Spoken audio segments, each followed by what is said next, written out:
Welcome to Nanak classes. दोस्तों, Nanak classes के YouTube channel पे आपका स्वागत है। आज है 24 अक्टूबर और 24 अक्टूबर 2025 के जितने भी most important Rajasthan current affairs के क्वेश्चन बनते हैं, आज हम उनका डिस्कस करेंगे। पूरा वीडियो ध्यान से देखना और लास्ट में मैं आपसे क्वेश्चन पूछूंगा जिनके जवाब आपको कॉमेंट बॉक्स में देने हैं। आज हम पढ़ेंगे हरियालो राजस्थान वृक्षारोपण महाअभियान के तहत रिकॉर्ड वार म्यूजियम में सूर्य पार्क और कैक्टस पार्क का उद्घाटन और राजस्थान के स्कूलों से न्याय तक अभियान की शुरुआत। पूरी विस्तृत चर्चा करेंगे इस वीडियो के माध्यम से और साथ में पढ़ेंगे डेली सुजस अपडेट के साथ। तो करें स्टार्ट आज की क्लास। सभी प्यारे साथियों को प्यार भरा नमस्कार, गुड मॉर्निंग। 24 अक्टूबर 2025 के जितने भी क्वेश्चनों के साथ सबसे पहले कल हमने पढ़ा कि जयपुर कमिश्नरेट के नए पुलिस कमिश्नर नियुक्त किए गए हैं सचिन मित्तल। एशिया में गिद्धों की सबसे बड़ी कॉलोनी कहाँ स्थित है? Mukundra hills tiger reserve Kota. 10वीं विश्व वुशु कुंग फू चैंपियनशिप में राजस्थान के किन खिलाड़ियों ने कांस्य पदक जीते? अक्रेश्वर मेड़तवाला और रजत प्रकाश गुप्ता। और राजस्थान के खिलाड़ी मानव सुथार व खलील अहमद का संबंध किस खेल से है? क्रिकेट से। और निर्माण श्रमिकों के बच्चों को राजस्थान प्रशासनिक सेवा की प्रारंभिक परीक्षा उत्तीर्ण करने पर राजस्थान सरकार द्वारा कितनी राशि प्रदान की जाएगी? 50,000। फिर हमने पढ़ा बहरीन में तीसरे यूथ एशियन गेम जो 22 अक्टूबर से 31 अक्टूबर चल रहा है, राजस्थान के 5 साइकिलिस्ट भाग ले रहे हैं। आलोक बिश्नोई, आदित्य जाखड़, अंजलि जाखड़, रुक्मणी और लोकेश चौधरी। ये हमने कल पढ़ा। इसका वन लाइनर है वो आपको वन लाइनर पीडीएफ टेलीग्राम पे मिल गया, इसकी क्विज टेलीग्राम पे मिल गई और इसका टेस्ट नानक क्लासेज ऐप में मिल गया। और आज आपको और छूट दी जाती है। करंट अफेयर्स 75 रुपये में और सारी टेस्ट सीरीज 99 और वीडियो कोर्स 599 रुपये में। आपको आज रात 12 बजे तक आज लास्ट आपको छूट दी जा रही है, क्योंकि 2-3 दिन हेल्पलाइन नंबर कोई भी समस्या आप हेल्पलाइन नंबर पे जाके कॉल कर सकते हैं। अब करें स्टार्ट आज की क्लास को। महत्वपूर्ण कड़ी की क्लास है और आप सभी साथियों को बता देता हूं, आपने जो भी वीडियो कोर्स ले रखा है, चाहे टेस्ट सीरीज ले रखी है, आपकी वैसे वैलिडिटी 1 साल की होती है या पेपर तक होती है। जो भी ऐप के अंदर लिखा होता है निर्देश उसी के अकॉर्डिंग चलना होता है। लेकिन कुछ विद्यार्थी क्या करते हैं कि जैसे 1 साल की वैलिडिटी है, 1 साल तक उसको चलाते नहीं है, उसके बाद में वैलिडिटी बढ़ाने की बात करते हैं। हम बढ़ा भी देते हैं बहुत सारे साथियों की वैलिडिटी, जहां लिखा होता है कि आपसे बात की होती है एग्जाम तक। लेकिन आप अगर आपको नंबर दिए जाते हैं और है तो आप सलील से पेश आएँ, अभद्र व्यवहार न करें, क्योंकि आप शिक्षा जगत के अंदर कोई अध्यापक बनेगा, कोई एलडीसी बनेगा, कोई पुलिस महकमे में जाएगा, कोई एसआई बनेगा। तो आप शिक्षा का मतलब होता है व्यवहार में परिवर्तन। अगर आप हमारी टेक्निकल टीम और से अगर व्यवहार अच्छा नहीं करोगे, गाली गलौज करोगे, तू तड़ाक में आओगे, तो उसकी न तो कोई वैलिडिटी बढ़ेगी न बात। ठीक है, एक शिक्षा जगत का प्लेटफॉर्म है ये, तो शिक्षा जगत की ही बात होती है।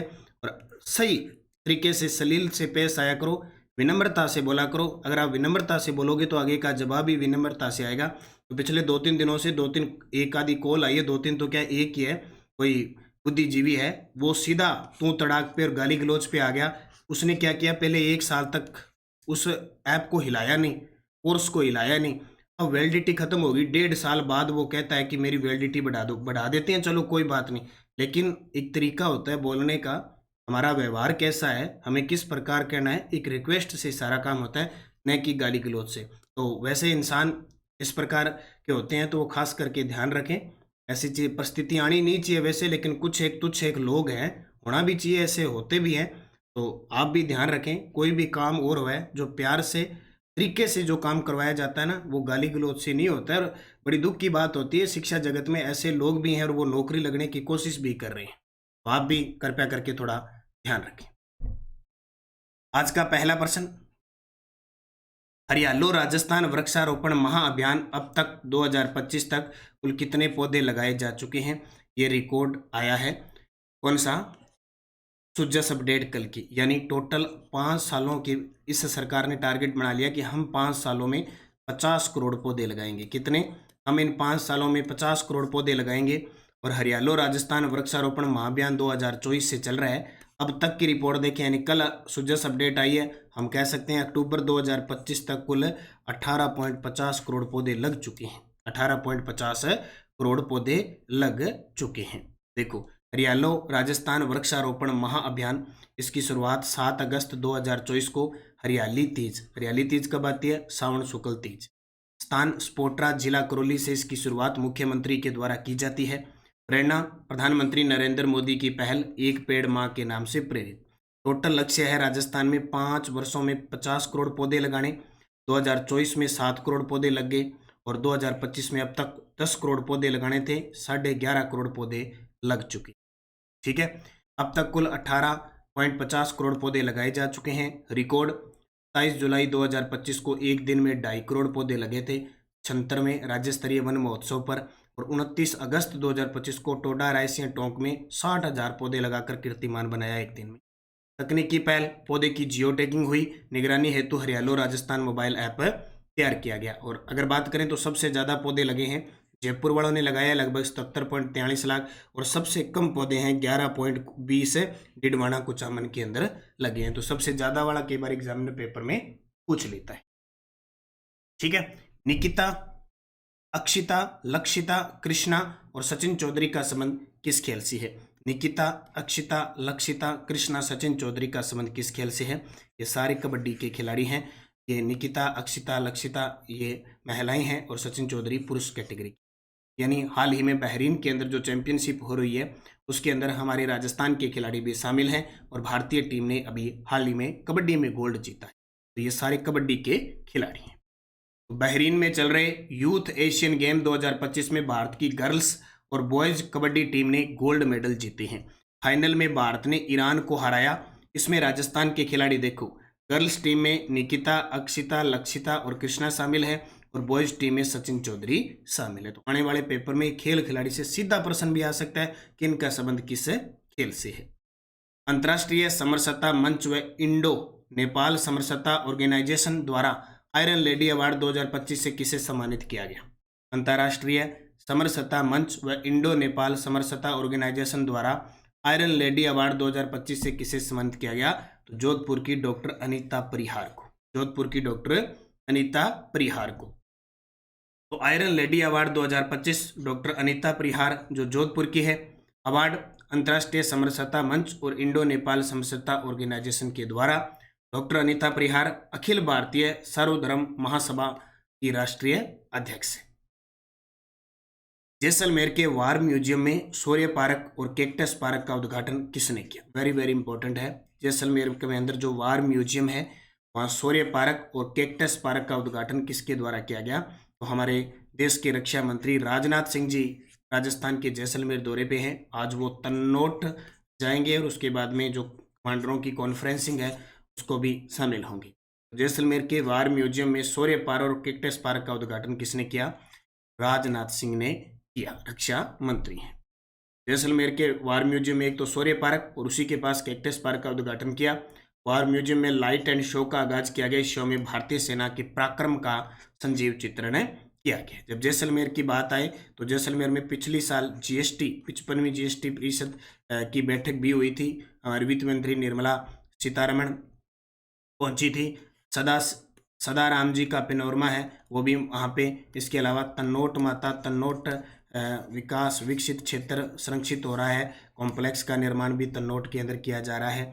इसके अलावा जैसलमेर के अंदर इम्पोर्टेंट बात करें तो जैसलमेर के अंदर दुर्ग है, जैसलमेरू दुर्ग भी उसे कहते हैं। ठीक है, और स्वर्ण नगरी भी उसे कहा जाता है। 2.5 शाखों के लिए प्रसिद्ध है, ये याद रखना।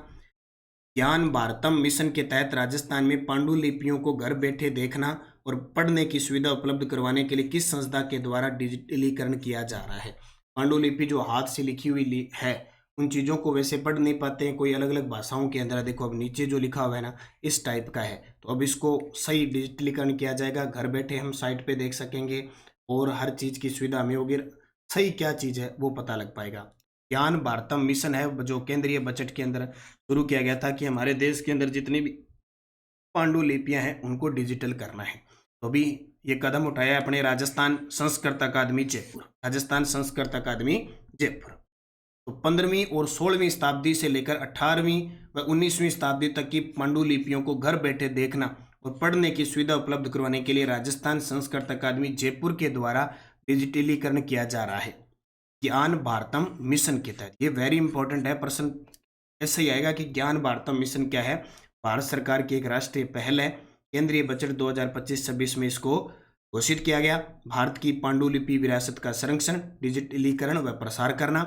लक्ष्य है शैक्षणिक संस्थान, संग्रहालय और निजी संग्रहकर्ताओं के सहयोग से 1 करोड़ से अधिक पांडुलिपियों का डिजिटल संग्रह बनाना है। महत्व, प्राचीन भारतीय ज्ञान को आधुनिक तकनीक से जोड़कर भावी पीढ़ियों के लिए सुरक्षित करना। ये आपको याद रखना है, 1 करोड़ से अधिक पांडुलिपियों का डिजिटल संग्रह बनाना है। बच्चों में कानून की समझ विकसित करने के उद्देश्य से किस जिला विधिक सेवा प्राधिकरण राजस्थान की ओर से स्कूलों से न्याय तक अभियान की शुरुआत। अभी जो 3 कानून है पिछले साल जुलाई 2024 में लागू किए थे, वो कानून, उन कानूनों को बच्चों को भी स्कूलों में, कॉलेज में, इनमें भी पढ़ाया जाएगा, ताकि वो कानून है क्या, किस प्रकार के हैं, क्या क्या उसमें प्रावधान है, वो सारी चीज़ें बताएं। स्कूलों से न्याय तक अभियान की शुरुआत जयपुर से होने जा रही है। इसी अक्टूबर के लास्ट में होने की पूरी संभावना है। तो कॉन्टैक्ट स्कूल से शुरुआत, न्याय तक बात। बच्चों में कानून की समझ विकसित करने के उद्देश्य से जिला विधिक सेवा प्राधिकरण राजस्थान में जयपुर की ओर से अक्टूबर के अंत में कानून कनेक्ट मुहिम चलाकर स्कूलों से न्याय तक अभियान की शुरुआत होगी। इसके तहत जयपुर शहर सहित जिले भर के सरकारी, निजी स्कूलों, कॉलेज और स्टूडेंट्स को कानून व अधिकारों की जानकारी दी जाएगी। राजस्थान राज्य विधिक सेवा प्राधिकरण के तत्वाधान में इस अभियान की शुरुआत होगी और इसके लिए विद्यार्थियों को मोबाइल में राजकोप ऐप डाउनलोड करवाया जाए। उसके माध्यम से सरकारी चाहे निजी स्कूल है, कॉलेज है, सब जहाँ भी स्टूडेंट है, उनको कानून व अधिकारों की जानकारी दी जाएगी। और इसकी शुरुआत जयपुर विधिक प्राधिकरण जो है वो स्टार्ट करेगा। इसका नाम कानून कनेक्ट मुहिम चलाकर स्कूलों से न्याय तक अभियान, स्कूलों से न्याय तक अभियान की शुरुआत होगी। तो ये याद रखियो। सुजस बुलेटिन 18.5 करोड़ पौधे लग चुके हैं। इसकी पूरी जो भी इसके अंदर डिटेल थी, मैंने सुजस की अपडेट आपको दे दी। देश की कृषि व्यवस्था में नए युग का आरंभ, प्रधानमंत्री धन धान्य कृषि योजना और दलहन आत्मनिर्भरता मिशन, इसके बारे में हम पूरा पढ़ चुके हैं।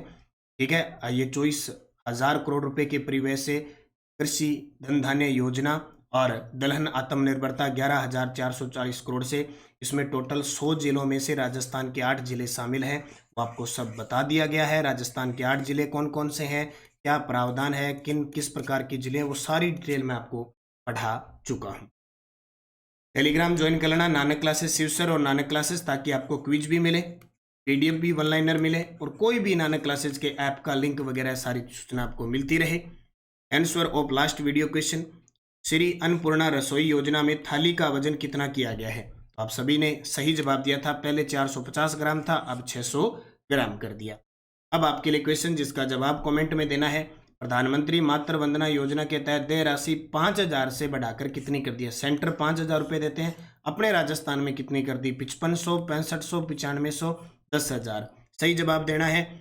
Yes day dose 12 Kotri Amer को 12 भागों में बांट दिया था। उस समय तत्कालीन शासक थे पृथ्वीराज कछुआ। उसने मध्ययुगीन राजस्थान में पंचकुल संस्था स्थानीय प्रशासन से संबंधित थी और गोविंदगिरी ने संप सभा की स्थापना की थी 1883 के आसपास। दयानंद सरस्वती के विचारों से प्रभावित होकर जयपुर के किस शासक के द्वारा जयपुर में स्थित ताल कटोरा का निर्माण किया गया? स्वाई जय सिंह द्वितीय।